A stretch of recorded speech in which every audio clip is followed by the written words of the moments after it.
एक बार की बात है, एक छोटे से गांव में आयान नाम का एक साहसी और चंचल बच्चा रहता था। वो अपने माता पिता का इकलौता बेटा था और इसलिए सबका लाडला भी। आयान की उम्र 8 साल थी, लेकिन उसमें बड़ी समझदारी और साहस था। गांव के लोग उससे बहुत प्यार करते थे क्योंकि वह हमेशा दूसरों की मदद के लिए तैयार रहता था। आयान को अपने गांव के पास स्थित घने जंगल से बहुत लगाव था। वह वहां रोज खेलने और नई चीजें खोजने जाता था। एक दिन जब वह अपने दोस्तों के साथ खेल रहा था, उसने देखा कि एक घायल तोता जंगल के फर्श पर पड़ा हुआ है। अरे, ये तोता तो बहुत परेशान लग रहा है, आयान ने कहा। उसने तोते को उठाया और तुरंत उसे अपने घर ले गया। आयान ने तोते की देखभाल शुरू की, उसे पानी पिलाया, दाना खिलाया और उसकी चोटों पर मरहम लगाया। कुछ ही दिनों में तोता पूरी तरह से ठीक हो गया। एक दिन जब आयान तोते को खाना खिला रहा था, तो अचानक से तोते ने बोलना शुरू कर दिया। आयान, तुम्हारी दया और देखभाल के लिए मैं तुम्हारा आभारी हूँ। मैं कोई साधारण तोता नहीं हूँ, मैं जादुई शक्तियों वाला तोता हूँ। आयान चौंक गया। तुम बोल सकते हो और जादुई शक्तियां भी रखते हो?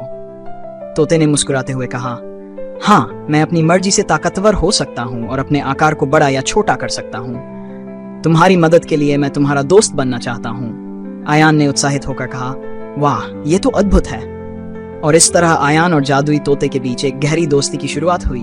कुछ समय बाद गांव में खबर फैली कि काले शहर से एक खतरनाक खलनायक गांव पर हमला करने वाला है।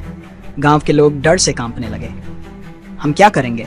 वो खलनायक तो बहुत ताकतवर है, आयान ने साहस दिखाते हुए कहा। मैं खलनायक से लड़ूंगा। मेरे पास जादुई तोता है जो मेरी मदद करेगा।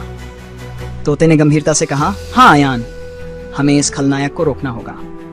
अगली सुबह आयान और तोता काले शहर की ओर रवाना हो गए। तोते ने अपना आकार विशाल कर लिया और आयान को अपनी पीठ पर बिठाकर उड़ चला। काले शहर में पहुंचते ही खलनायक ने उन्हें देखा और क्रोध से कहा, तुम लोग मुझसे लड़ने आए हो? मैं तुम्हें मिटा दूंगा। आयान ने साहस से कहा, हम तुम्हारे सामने झुकेंगे नहीं, हम अपने गांव की रक्षा करेंगे।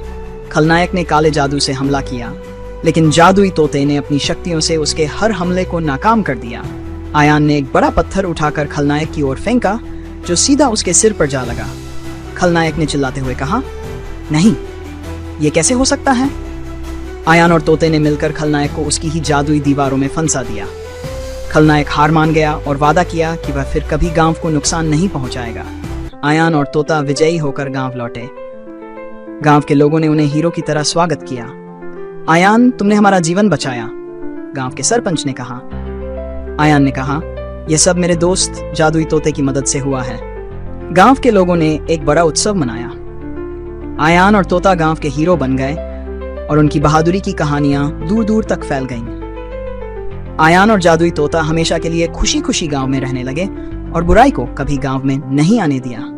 तो दोस्तों, हमारी कहानी आपको कैसी लगी? अगर आपको मजा आया तो लाइक और शेयर जरूर करें, और हाँ, हमें कमेंट करके बताना न भूलें कि आपको सबसे अच्छा कौन सा हिस्सा लगा। हमारे चैनल को सब्सक्राइब करें और बेल आइकन दबाएं ताकि आप हमारी अगली रोमांचक कहानी मिस न करें। जल्दी ही मिलते हैं एक और नई कहानी के साथ। धन्यवाद।